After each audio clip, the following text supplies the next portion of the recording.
अस्सलाम वालेकुम everyone, I hope आप बिल्कुल ठीक ठाक होंगे और मज़े में होंगे। तो मुझसे बहुत ज़्यादा लोग सवाल पूछ रहे थे, किन लोगों का बिगन हाउस में इंटरव्यू हो रहा था, किन को डेमो के लिए बुलाया गया था।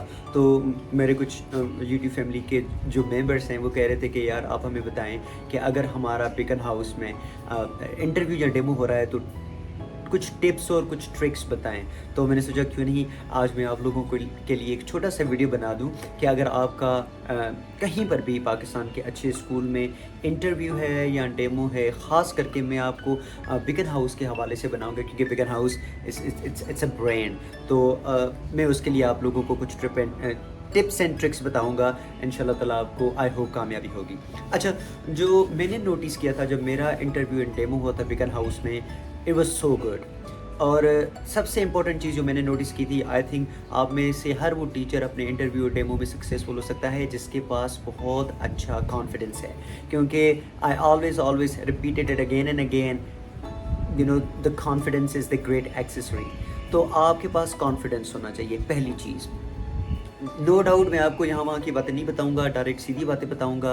जितनी आपकी अच्छी इंग्लिश होगी, बिगन हाउस आपको उतनी ही ज़्यादा वेटेज देता है। अब कुछ लोग ये भी पूछेंगे कि अगर मैं इस्लामियात का टीचर हूँ या अगर मैं उर्दू का टीचर हूँ तो क्या मैंने भी डेमो उर्दू एंड इंग्लिश में देना है? नो। अगर आप उर्दू के हैं तो जाहिर सी बात है आप अंग्रेज़ी में डेमो कैसे देंगे? आप अपना उर्दू में ही डेमो देंगे और उर्दू के ही जो टीचर्स हैं वो आपके साथ बैठे होंगे। तो दूसरी जो चीज़ है जो बिगन हाउस है, बिगन हाउस में कंसीडर की जाती है, जो बहुत अच्छी मानी जाती है, वो है कि बिगन हाउस का जो जब आप डेमो देने जाए ना तो कोशिश करें अपने टॉपिक को बच्चों के साथ उस टॉपिक के रिलेटेड बच्चों से सवाल पूछें। यानी आपका जो लेसन होना चाहिए ना वो स्टूडेंट सेंटर्ड होना चाहिए, टीचर सेंटर्ड नहीं होना चाहिए। बिगन हाउस हमेशा आपको पॉजिटिव मार्क्स देगा। वो आपकी जब ऑब्जर्वेशन होती है ना तो वो ऑब्जर्वेशन में नीचे लिखते हैं कि the class was the student centred और द टीचर सेंटर्ड। अब आप पूछेंगे कि ये student centred and teacher centred क्या होता है? तो फॉर एग्जांपल जब मुझे टॉपिक दिया गया था कि आप एक टॉपिक लें अल्लामा इकबाल का, राइट? तो मैं जब जैसे ही क्लास में गया था ना तो पहले मैंने माइंड में ऑलरेडी 3-4 सवाल बना के रखे थे जो मैंने स्टूडेंट से पूछने थे before I start my topic. तो फॉर एग्जांपल मैंने कहा कि before I start my topic let me ask you you know a question, let me check how much knowledge do you have regarding the Allama Iqbal. तो फिर मैंने question पूछ के उन बच्चों को अपनी डिस्कशन में इन्वॉल्व किया था। तो मेरे नीचे कमेंट से the teacher involve the students and this was the student centred class. दूसरा ये कि काइंडली आप अगर अच्छी सी पीपीटी बनाना जानते हैं तो अच्छी सी पीपीटी बना लें और आप वहाँ पर प्रोजेक्टर में यूज़ करें। अगर आप कहते हो कि नहीं तो मुझे बोर्ड इस्तेमाल करना है तो आप बोर्ड भी इस्तेमाल कर सकते हैं। कभी कभी बिगन हाउस में ऐसा होता है कि जैसे मैं था तो मेरे साथ ये हुआ था क्योंकि टीचर्स बहुत ज़्यादा बैठे हुए थे, तो मैंने उनसे पूछा कि मैं बोर्ड पे अपना टॉपिक लिखूँ, सारी चीज़ें लिखूँ। तो उन्होंने कहा नहीं सर, आप बस डायरेक्ट हमें जो है ना वो बच्चों से आप इन्वॉल्व हो जाएं और उनको बताएं, ओरली बताएं, क्योंकि टाइम बहुत ज़्यादा शॉर्ट है, टाइम किसी के पास नहीं होता। तो अगर आपके अभी इन्हीं दिनों में हो रहे हैं डेमोज और इंटरव्यू तो हो सकता है कि आपको बाकायदा बोर्ड भी इस्तेमाल करना पड़े। बोर्ड इस्तेमाल करना कोई नेगेटिव चीज़ नहीं है, बहुत बहुत अच्छी चीज़ है। तो अगर वो कहते हैं कि बोर्ड इस्तेमाल करें तो लाजमी करें, अगर वो प्रोजेक्टर इस्तेमाल कर रहे हो तभी भी आप लाजमी प्रोजेक्टर इस्तेमाल करें।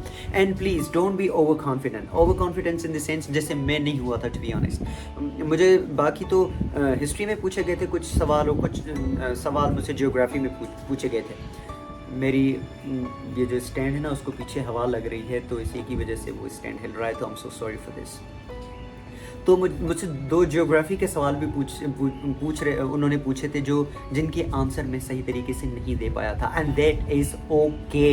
आप अपने माइंड को ये नहीं बताना अपने आप को ओके ये बुरा हो गया, यू नो सवाल का जवाब नहीं आया, तो हम ज़्यादातर कॉन्फिडेंस लूज़ कर जाते हैं। डोंट वरी एट ऑल, अल्लाह ने आपका रिज़्क लिखा है तो आपको वहाँ पर लाजमी मिलेगा। कॉन्फिडेंस, वेल प्रिपेयर, टॉपिक के रिलेटेड, स्टूडेंट सेंटर्ड क्लास, जितने सवाल हो सकते हैं आप बच्चों से पूछें। आपका डेमो स्टूडेंट सेंटर्ड हो, ना सिर्फ आप बोलते जाएं और स्टूडेंट सुनते जाएं। ये बिगन हाउस में स्पेशली नहीं चलता। तो मैंने सोचा ये 2-4 मिनट में आप लोगों को छोटी छोटी टिप्स बता दूं। आई होप आप लोगों को ये काम आई होंगी। इस्लामियात वाले उर्दू में ही देते हैं, उर्दू वाले उर्दू में ही डेमो देते हैं, ٹھیک ہے. سیلری ڈپینڈ کرتی ہے آپ کے پورے اوور آل ایکسپیرینس پہ. فریشر کو بھی وہ بالکل اپرچونیٹی دے دیتے ہیں, لازمی سی بات ہے. اگر آپ کے پاس بہت اچھی نالج ہے, بہت اچھا آپ کے پاس آپ کی انگلش بہت اچھی ہے, تو وہ آپ لوگوں کو لازمی چانس دیں گے. تو ڈونٹ ویٹ. اور دوسری بڑی بات, پلیز اگر آپ کو لگتا ہے کہ بیکن ہاؤس میں ویکنسی آئی ہے تو جسٹ خالی سی وی نہ بھیجیں, آپ خود سی وی پکڑ کے ان کے دروازے پہ جا کے دستک دے کے جی جناب میں آ گیا ہوں, یہ میری سیٹ ہے. تو آئی ہوپ آپ لوگوں کو یہ چھوٹی تھوڑی 2 3 4 باتیں بہت زیادہ ہیلپ فل لگی ہوں گی. If you like it, I hope you have to give me like and thumbs up. So wish you very good luck. اللہ تعالیٰ آپ سب کو کامیاب کرے. Bye every one.